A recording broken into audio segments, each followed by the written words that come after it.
2024년 첫 시간 예배하게 모이신 우리 모든 성도님들에게 하나님의 놀라운 은혜와 축복이 가득하시기를 주님의 이름으로 축복합니다.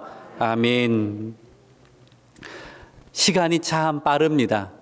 오늘 영상을 보면서 참 시간이 빠르다라는 생각을 하게 됩니다. 요즘 신조어 중에 이런 단어가 있습니다. 순삭. 이런 단어 들어보셨습니까? 순삭. 순삭이 뭐의 줄임말인 줄 아세요? 순간 삭제의 줄임말입니다. 순간 삭제, 순삭하다. 어떤 때 쓰냐면 뭔가 빨리 없어지거나 그리고 빨리 지나가고 뭐 이런 것을 순삭하다라고 그렇게 이야기들을 하더라고요. 그러면서 생겨난 신조어가 하나 있는데 뭐냐면요. 세월 순삭. 세월이 순삭한다는 거예요. 그 말을 듣는데 정말 맞더라고요. 2023년이 우리가 1년 전에 모여서 함께 예배하며 송구영신 예배를 통하여서 결단하고 르호봇의 복을 구하며 은혜를 구했던 때가 엊그제 같은데 벌써 2024년을 맞이하였습니다. 시간이 얼마나 빠른지를 모릅니다. 여러분, 작년 한 해 어떠했습니까? 좋은 일들도 많이 있으셨을 거예요. 그런데 또한 어쩌면 좋지 않은 정말 마음을 힘들게 하는 일들도 많이 있었을지도 모릅니다. 어쩌면요, 그 일이 계속 나를 따라다니면서 지금도 내 마음을 아프게 하고 힘들게 할런지도 모릅니다. 또 한 해를 돌아보니까 내가 그러지 말걸, 내가 왜 그랬을까 하는 그런 후회를 남기는 순간들도 많이 있을지도 모르겠습니다. 그런데요, 이제 새해가 시작되었잖아요. 새해 좋은 점이 있습니다. 새 마음을 품고 새 소망을 품을 수 있다라는 거죠. 오늘 말씀을 통하여서 우리가 하나님이 주시는 새로운 기대와 소망을 품고 믿음으로 예배하게 되기를 주님의 이름으로 축복합니다. 아멘. 오늘은요, 에베네셀의 축복이라는 제목으로 말씀을 나누려고 합니다. 에베네셀 뜻을 아시죠? 하나님이 도우신다라는 거죠. 하나님이 도와주시는 축복을 이야기하고 싶습니다. 사랑하는 여러분, 하나님이 도와주시면 염려할 것이 없습니다. 그렇지 않습니까? 하나님이 나를 도와주시고 또 도와주시면 내가 무엇을 염려하겠습니까? 오늘 말씀을 보니까요, 하나님이 도와주시는 에베네셀의 축복을 이스라엘 백성들이 풍성하게 누리게 됩니다. 그 축복이 무엇이었는가를 좀 살펴보고요. 그리고 어떻게 그들은 놀라운 에베네셀의 복을 누리게 되었는가, 그 비결을 또한 한번 생각해 보려고 합니다. 그래서 이 말씀을 통하여서 올 한 해 우리가 에베네셀의 축복을 기대하고 소망하며 누리게 되기를 주님의 이름으로 축복합니다. 아멘. 먼저 에베네셀 축복, 하나님이 도와주시는 이 삶 가운데 누리게 되는 복이 무엇이었는가를 한번 생각해 보도록 하겠습니다. 물론 많은 축복을 이야기할 수 있을 것입니다. 하지만 오늘은요, 오늘 본문을 통해서 보여주는, 그리고 우리의 삶에 너무나 중요한 두 가지의 축복에 대해서 함께 생각해 보도록 하겠습니다. 첫 번째는 승리의 복입니다. 승리의 축복입니다. 이스라엘 오늘 본문을 보니까 하나님이 함께하고 도와주심을 통하여서 놀라운 승리를 경험하게 되었다라는 거예요. 오늘 이야기를 보면요, 선지자 사무엘이 사사로서 이스라엘 다스릴 때에 블레셋이 침공을 하였는데 우리 7절의 말씀 같이 한번 읽어볼까요? 시작. 미스바에 모였다 함을 블레셋 사람들이 듣고 그들의 방백들이 이스라엘을 치러 올라온지라. 이스라엘 자손들이 듣고 블레셋 사람들을 두려워하여. 지금 미스바에 모여서 성회를 하고 있는 겁니다. 즉 우리식으로 말하면 부흥회, 말씀 사경회를 지금 하고 있는 겁니다. 블레셋 사람들이 이스라엘 사람들이 한 곳에 다 모였다는 이야기를 들으니까 어떤 생각을 하게 됐냐면 저것들 봐라, 이제 힘을 합쳐서 우리에게 대항하려 하는가라는 생각을 가지고 이스라엘을 치려고 준비를 했다라는 거예요. 사실 언제나 기회를 엿봤거든요. 어떻게 하면 저 땅을 차지할 수 있을까 호시탐탐 엿보다가 그들이 모여 있으니까 이건 필경 우리에게 대적하려는 것이라는 그러한 명분을 하나 만들어서 군사를 모아서 이스라엘을 공격한 상황이에요. 근데 지금 이스라엘은 뭐 하고 있었어요? 말씀 집회하고 있고 기도회하고 있으니까 군사적인 대비를 전혀 하지 못한 그러한 상황이었어요. 20년 전 사무엘상 4장의 이야기인데요. 블레셋과의 전쟁에서 큰 패배와 수모를 겪었습니다. 그 싸움에서 무려 3만 명이 넘는 젊은 군사들이 목숨을 잃었고요. 게다가 여호와의 궤를 빼앗기는 수모를 겪게 됐었거든요. 당시는 군사를 모아 준비해서 싸웠지만 큰 패배 당했는데 지금은 전혀 대비를 못했는데 블레셋이 쳐들어 왔다라는 거예요. 이거 어떻게 해야 되는가? 그런데요, 이 전쟁은 패배로 끝나지 않았습니다.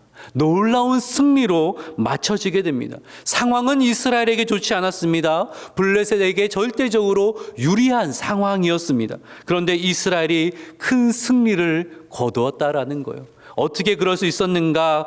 오늘 본문 10절과 11절의 말씀 볼까요? 10절은 제가 읽겠습니다. 사무엘이 번제를 드릴 때 블레셋 사람이 이스라엘과 싸우려고 가까이 오매 그날에 여호와께서 블레셋 사람에게 큰 우레를 발하여 그들을 어지럽게 하시니 그들이 이스라엘 앞에 패한지라. 자, 11절은 같이 한번 읽어보겠습니다. 시작. 미스바에서 나가서 블레셋 사람들을 추격하여 벳갈 아래에 이르기까지 쳤더라. 어떤 일이 일어났어요? 하나님께서 큰 우레를 발하셨다라는 것입니다. 그 당시에 우레, 그 천둥은요, 신의 무기로 그렇게 인식되어지던 때였습니다. 하늘에 큰 우레가 있었다는 것은 여호와 하나님이 그 전쟁에 적극적으로 강력하게 개입하셨다라는 것을 시사하는 거였어요. 20년의 블레셋은 여호와의 궤를 전리품으로 가져갔다가 혼쭐이 났잖아요. 그때 전능하신 하나님, 무시무시한 하나님을 경험했어요. 근데 그 하나님이 우레를 발하시며 전쟁에 개입하시자 혼미백산됩니다. 큰일 났다. 싸워봤자 지는 거다. 그러니까 싸울 마음이 다 사라지는 거죠. 그래서 이스라엘이 아주 손쉽게 이겼다라고 이야기하고 있어요. 그 다음에 잘 아시는 것처럼 사무엘이 이것을 기념하기 위해 기념비를 세우는데 12절의 말씀 같이 한번 읽어봅시다. 시작. 돌을 치하여 미스바와 센 사이에 세워 이르되 여호와께서 여기까지 우리를 도우셨다 하고 그 이름을 에벤에셀이라 하니라. 미스바와 센 사이에 돌을 세운 다음에 고백합니다. 여호와께서 여기까지 우리를 도우셨습니다. 그 이름을 에벤에셀이라 했다라는 거예요. 에벤에셀의 승리가 얼마나 이스라엘 백성들에게 감격스러운 건지 4장 1절을 보면 알 수 있어요. 4장의 전쟁에서 크게 패했다고 했죠. 그때 뭐라고 말하고 있습니까? 이스라엘은 나가서 블레셋 사람들과 싸우려고 어디에 진을 쳤다고요? 에벤에셀 곁에 진을 쳤다라는 거예요. 무슨 말이에요? 이 에벤에셀은요, 이스라엘 백성들에게 패배의 자리였고 수치의 자리였고 눈물의 자리였다라는 거예요. 그런데 지금 어떠한 일이 일어나게 되었습니까? 그 자리에서 승리와 환호와 기쁨의 고백을 하는 놀라운 일이 일어나게 되었다라는 거예요. 사랑하는 여러분, 새해 하나님이 도우시는 에벤에셀의 은혜를 소망하시기를 바랍니다. 우리 하나님은요, 역전의 하나님이세요. 역전의 하나님이세요. 우리의 실패를 승리로 역전시켜 주십니다. 우리의 수치를 자랑으로 역전시켜 주십니다. 우리의 눈물을 환호로 역전시켜 주신다라는 거예요. 이 놀라운 승리의 은혜를 누리시는 저와 여러분 되시기를 주님의 이름으로 축복합니다. 아멘. 두 번째로는요, 이 에벤에셀의 축복을 누리면서 어떠한 은혜를 경험했는가? 한번 읽어봅시다. 시작. 평강의 복을 경험하게 되었다는 것입니다. 오늘 본문 13절과 14절의 말씀입니다. 13절 제가 읽을게요. 이에 블레셋 사람들이 굴복하여 다시는 이스라엘 지역 안에 들어오지 못하였으며 여호와의 손이 사무엘이 사날 동안에 블레셋 사람을 막으심에 14절은 같이 한번 읽어보겠습니다. 시작. 빼앗겼던 성읍이 에그론부터 가드까지 이스라엘에게 회복되니 이스라엘이 그 사방 지역을 블레셋 사람들의 손에서 도로 찾았고 또 이스라엘과 아모리 사람 사이에 평화가 있었더라. 아멘. 사무엘이 사는 동안에 누가 블레셋을 막아주었다라고 말합니까? 누구요? 여호와 하나님이 막아주셨다라고 말씀하고 있어요. 블레셋은 이스라엘의 평화를 깨트리는 존재였습니다. 블레셋이 이스라엘 침략하는 동안에는 이스라엘은 평강을 누릴 수가 없었다라는 거예요. 그런데 하나님의 손이 이스라엘을 보호해 주시니까 감히 블레셋이 침범하지 못했다라는 거예요. 블레셋의 세력이 약화됐기 때문이 아닙니다. 그들의 힘이 약해졌기 때문이 아니라는 거예요. 여전히 건재했습니다. 여전히 이스라엘보다 강했습니다. 여전히 이스라엘 가장 가까이에서 지긋지긋하게 이스라엘을 괴롭히는 존재가 블레셋이었다는 거예요. 그런데요, 하나님의 손이 보호하시고 감싸주시니까 이스라엘 내의 불안과 염려와 근심이 다 사라지게 되었다라고 성경은 말씀하고 있는 거예요. 저는 이 놀라운 평강의 복을 올 한 해 우리 모든 성도님들 누리게 되시기를 간절히 소망합니다. 아멘이시죠? 아멘이십니까? 아멘이시죠? 새해를 맞이하면서요, 여러분 어제의 문제가 지금 사라졌습니까? 아니잖아요. 여전히 건강의 문제가, 물질의 문제가, 자녀의 문제가, 관계의 문제가, 직장의 문제가 나를 둘러싸고 있어요. 정말 지긋지긋하게 나를 따라다녀요. 해가 바뀌었어도 또 나를 따라다니는 겁니다. 이 모든 것이 나의 기쁨과 평강을 다 빼앗아가고 올 한 해도 그런 지긋지긋한 삶을 살아야 되는가라는 그러한 생각이 들잖아요. 근데 오늘 본문은 무엇을 말씀해 줍니까? 하나님의 손이 나를 감싸주시면, 하나님의 손이 나의 심령을 감싸주시면 그 어떤 문제라고 할지라도 우리 마음의 평강을 잃지 않을 거라는 거예요. 빌립보 4장 6절과 7절의 말씀입니다. 아무것도 염려하지 말고 다만 모든 일에 기도와 간구로 너희 구할 것을 감사함으로 하나님께 아뢰라. 7절 말씀 있습니다. 시작. 지각에 뛰어난 하나님의 평강이 그리스도 예수 안에서 너희 마음과 생각을 지키시리라. 아멘. 하나님의 평강이 어떤 거라고요? 모든 지각에 뛰어나다라는 거예요. 사람들의 생각과 상식과 경험과 지식을 초월한 하나님의 평강이라는 것입니다. 성경에서 평강을 누린, 하나님의 평강을 누린 사람들을 보세요. 베드로를 보면요, 그는 감옥에서 찬송을 합니다. 바울을 보면요, 그는 감옥에서 기뻐한다라고 이야기합니다. 우리 예수님은요, 폭풍우 속에서도 평강을 잃지 않으셨다라는 거예요. 사랑하는 여러분, 성경은요, 하나님이 도와주시면 아무런 고난이 없을 거다, 그렇게 약속하고 있지 않습니다. 이 땅을 사는 동안은요, 고난이 계속 찾아옵니다. 올해도요, 죄송한 말씀이지만 여전히 고난이 있을 것입니다. 블레셋이 이스라엘 가장 가까이에서 지긋지긋하게 이스라엘을 괴롭혔던 것처럼 작년에 있었던 그 문제가요, 오늘도 나와 가까이 하고 내 곁에서 나를 힘들게 하고 흔들어 놓으려고 할 거라는 거예요. 그런데 성도는 오늘 무슨 약속을 바라봐야 됩니까? 그리스도 안에서 하나님의 도우심을 말미암아서 평강을 누리게 된다라는 거예요. 하나님의 손이 나의 마음을, 나의 심령을 만져주신다라는 거예요.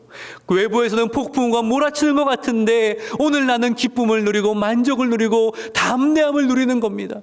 예전 같으면 무너졌을 것 같은데 이상하게 새 힘이 막 돋는 거예요. 용기가 나요. 담대함이 생겨요. 찬송이 나요. 왜 그런 거예요? 성령께서 그 손으로 나의 마음을 지켜주고 계시는 거예요. 이겨낼 힘을 주시고 평강을 도와여 주시는 거예요. 이런 놀라운 은혜가 가득하시기를 주님의 이름으로 축복합니다. 아멘. 자, 제가 지금 말씀드린 에베네셀의 축복 두 가지가 무엇이었습니까? 오늘 본문에서 보니까 역전의 승리의 역사, 우리의 그 눈물의 자리에서 기쁨으로 바꾸어 주신 하나님, 실패의 자리를 승리의 자리로 바꾸어 주신 하나님, 비천의 자리를 존귀한 자리로 바꾸어 주시는 하나님의 승리의 은총을, 역사를 기대하자는 것입니다. 또 한 가지는 모든 지각이 뛰어난 하나님의 평강이 나의 심령을 붙들어 주시는 놀라운 은혜를 우리가 사모해야 된다라는 거예요.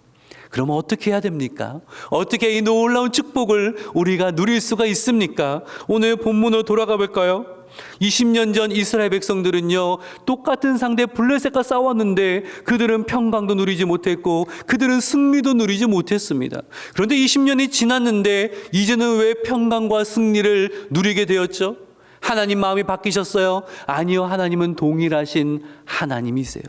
이스라엘 가운데 큰 변화 두 가지가 나타나게 되었거든요. 이 두 가지를 살펴보면서 우리 또한 이것을 해야겠구나, 올 한 해도 무슨 일이 있어도 이 두 가지는 꼭 해야겠구나, 그렇게 다짐을 해보기를 원합니다.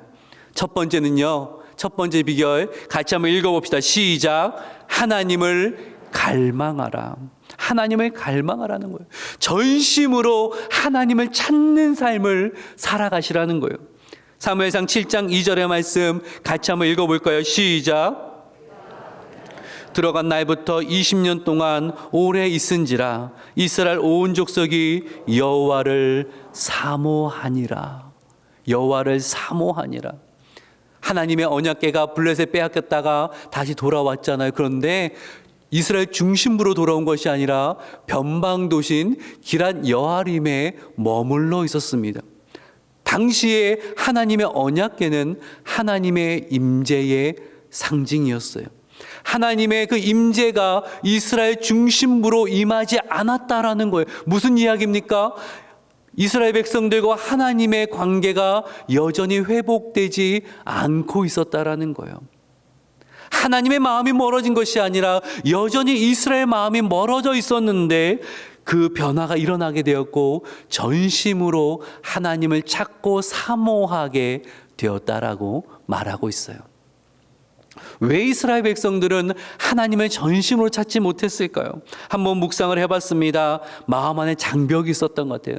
첫 번째 장벽 생각해 보니까 섭섭함이 있었어요. 섭섭함이 있었어요. 어떤 섭섭함이 있었을까요? 하나님, 왜 우리는 패배했습니까? 왜 우리를 도와주지 않으셨습니까? 그렇게 부르짖었는데 왜 응답하지 않으셨습니까? 여러분에도 이러한 섭섭함이 있지 않습니까? 하나님, 내가 며칠을 작정하며 기도했는데 어떻게 나에게 이러실 수가 있습니까? 하나님, 내가 얼마나 헌신했습니까? 얼마나 봉사했습니까? 얼마나 기대했습니까? 근데 왜 들어주지 않으시는 겁니까? 여러분, 이 마음 깊숙이 뭐가 있는 줄 아세요?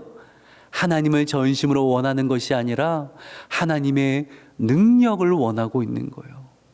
하나님 능력을 원하는 것이지 정말 하나님을 원하는 마음이 아닌 거예요. 그러니 그 마음이 멀어져 있게 되는 것입니다. 또 어떤 이유가 있는가 잘 생각해 보니까요, 분주함이 있어요. 마음의 분주함. 너무 바빠서요, 하나님을 자꾸 뒤로 미루게 된다라는 거예요. 이런 얘기 많이 들어요. 목사님, 너무 바빠서요, 예배에 나오지를 못하고 있어요. 목사님, 너무 바빠서 일이 너무 많아서 성경 볼 시간이 없어요. 목사님, 애 키우니까 너무 하루가 빨리 갑니다. 아침에 아이들 깨워 학교 보내고 정리하고 밥 먹고 나면요, 금세 돌아오면 또 아이들 챙기고 밥 주고 그러다 보면 지쳐요. 그러면은 소파에 누워서 드라마 좀 보다가 잠이 들거든요. 성경 볼 시간도 없고 기도할 시간도 없습니다. 뭐가 있는 거예요? 우선순위가 하나님께 있지 않는 거예요. 내 일이 더 먼저예요. 내 직장이 더 먼저예요. 내 아이가 더 먼저예요. 내 취미가 하나님보다 늘 먼저인 것입니다. 내 마음이 온전히 하나님을 원하고 향하지 않고 있다라는 거예요. 그런데 어떻게 하나님의 도우시는 에베네셀의 복을 누릴 수가 있냐라는 거예요. 또요, 어떤 분들은요, 자꾸 선을 그어요. 선을 그어요. 급하면 달려가서 기도하는데요. 평소에는 신앙의 선을 다 긋고 하나님 이 이상은 참견하지 마십시오. 내 영역입니다. 성 그으면 관계 멀어집니다. 제가 초등학교 때 제가 성격이 좀 좋은 편이라 초등학교 때 짝꿍이랑 좀 친하게 지냈었는데 항상 한 친구랑 정말 관계가 멀어져 있었어요. 왠지 아세요? 그 친구 특징이 선긋기예요. 그 선긋기 아시죠? 책상에 선을 딱 그어놓고 넘어오면 큰일 날 줄 알라고 막 이렇게 눈을 부라리면서 저처럼 착한 아이를 이렇게 막 협박을 하는 거예요. 그러니 친해졌겠습니까? 절대 안 친해지죠. 여러분 선을 그으면 마음이 멀어지게 됐어요. 근데요 많은 성도들이 하나님께 선을 그어요. 하나님 여기는 안 돼요. 하나님 내 자녀의 영역은 안 되는 거예요. 내 일의 영역은 안 돼요. 나의 재물의 영역은 안 돼요. 나의 건강의 영역은 안 돼요. 나 여기까지만이에요. 선을 그으니까 하나님과의 마음이 멀어지는 거죠. 마치 여호와에게 하나님의 임재가 저 변방에 머물러 있었던 것처럼 내 삶의 중심에 하나님이 계셔야 되는데 하나님 늘 내 삶의 변방에만 계시도록 그렇게 두는 겁니다. 그러니 그 에베네셀 복을 누릴 수가 없는 거죠. 하나님은 전부를 주셨어요. 우리를 살리기 위해서 예수님은 그 생명을 다 주셨어요. 나를 살리기 위해서 우리 하나님께서는 독생자 예수를 내어놓기를 아끼지 아니하셨어요. 어째 나를 버리시니까 아들이 부르짖을 때도 한마디 답변하지 않으셨어요. 왜요? 나를 살리기 위해서. 나와 아버지와 자녀의 그 관계를 맺으시기 위해서 하나님은 마음의 전부를 주셨는데 우리는 그러지를 않는 거예요. 그러니 내 삶 가운데 하나님의 이 놀라운 도우심의 역사를 내가 자꾸 경험하지 못하고 있는 것입니다. 사랑하는 여러분, 올 한 해 하나님을 갈망하십시오. 다른 것보다 무엇보다 하나님을 갈망하십시오. 전심으로 하나님을 찾고 또 찾으시기를 바랍니다. 그럴 때에 하나님이 도우시는 놀라운 에베네셀 축복이 풍성히 임할 줄로 믿으시기를 바랍니다. 아멘. 두 번째는요, 같이 한번 읽어봅시다. 시작. 하나님만 섬기기로 결단해라. 잘 보세요. 하나님을 섬기기로 결단하라가 아니라 하나님만 섬기기로 결단하라는 거예요. 오늘 3절을 볼게요. 사무엘 선지자가 한 가지 요청을 합니다. 보세요. 사무엘이 이스라엘 온 족속에게 말하여 이르되 만일 너희가 전심으로 여호와께 돌아오려거든 이방 신들과 아스라를 너희 중에서 제거하고, 같이 있습니다. 시작. 너희 마음을 여호와께로 향하여 그만을 섬기라. 그리하면 너희를 블레셋 사람의 손에서 건져내시리라. 하나님만 섬기라라고 하면서 무엇을 요청합니까? 우상을 제거하라는 것입니다. 동일하게 말씀합니다. 여러분, 우상을 제거해야 됩니다. 아니 목사님, 내가 무슨 우상이 있습니까? 내 집에 와보셨습니까? 저는 우상이 없습니다. 내 집에는 우상이 없죠. 근데 마음 안에 우상이 있는 거예요. 무엇이 우상이죠? 팀 켈러 목사는요 이렇게 우상을 정의를 했습니다. 하나님의 대용품이 우상이다. 하나님의 대용품이 우상이다. 마땅히 하나님이 계셔야 되는 자리에 하나님이 아닌 다른 것을 두는 것이, 그것이 우상이라는 거예요.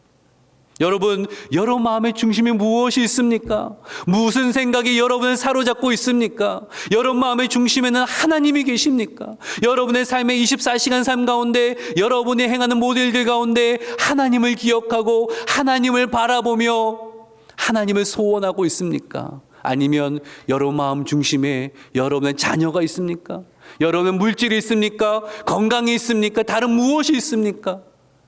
내 마음의 중심에 하나님이 아니라 다른 무언가가 있다면 그것이 나의 우상이고 나는 하나님만을 섬기고 있지는 않다라는 거예요.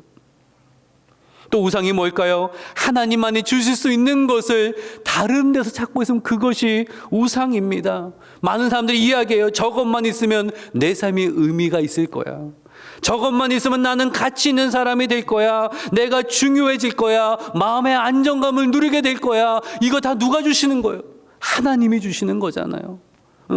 의미 있는 인생, 소중함 다 하나님이 주시는 거잖아요. 만족 하나님이 주시는 거잖아요. 근데 하나님은 제쳐두고요, 세상에 무언가가 있어야 된다 그래요. 이것이 있어야 내가 만족할 수 있습니다. 그래서 뭐 기도해요? 하나님 이거 주셔야지 내가 행복할 수 있어요. 하나님 이거 이루어 주셔야지 내가 만족할 수 있어요.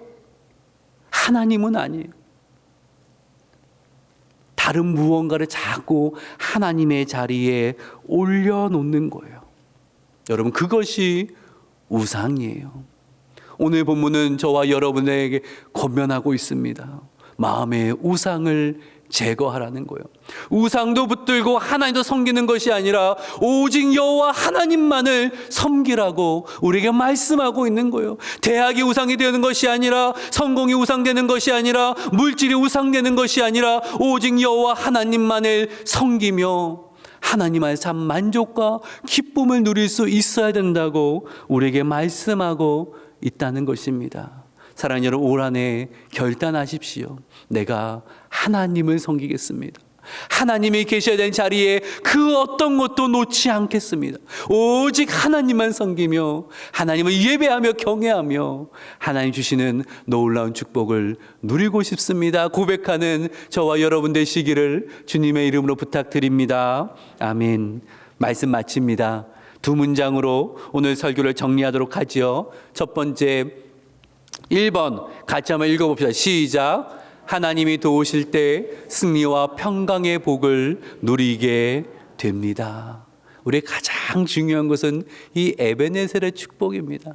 하나님이 나를 도우시는 그 은혜와 축복을 우리는 바라봐야 돼요. 특별히 역전의 승리의 역사를, 평강의 은혜를 우리는 소망할 수 있어야 되는데, 그 누릴 수 있는 비결이 무엇입니까? 2번을 읽읍시다. 시작. 에베네셀의 축복은 전심으로 하나님을 찾으며 하나님만을 섬기는 자에게 주어집니다. 오늘 성경 우리에게 요청합니다. 전심으로 하나님을 찾으십시오. 전심으로 하나님을 찾으십시오. 세상에 그 무엇이 우선되는 것이 아니라 전심으로 하나님을 찾으십시오. 하나님이 나를 위해 그 모든 것을 내어주신 것처럼 우리의 온 마음으로 하나님을 찾고 하나님께 기도하며 하나님의 은혜를 구해야 된다라는 거예요. 그리고 우상을 제거하십시오. 여러분 삶 가운데 하나님이 계셔야 될 그 자리에 여러분은 무엇을 두고 있습니까? 그것을 제거하시고 하나님만을 섬기십시오. 그럴 때 하나님은요, 올 한 해 우리에게 놀라운 승리의 역사를, 평강의 은혜를 부어주실 줄로 믿습니다. 오늘 말씀을 꼭 기억하면서 2024년도 에베네셀의 축복을 소망하며 누리시는 저와 여러분 되시기를 주님의 이름으로 축복합니다. 아멘.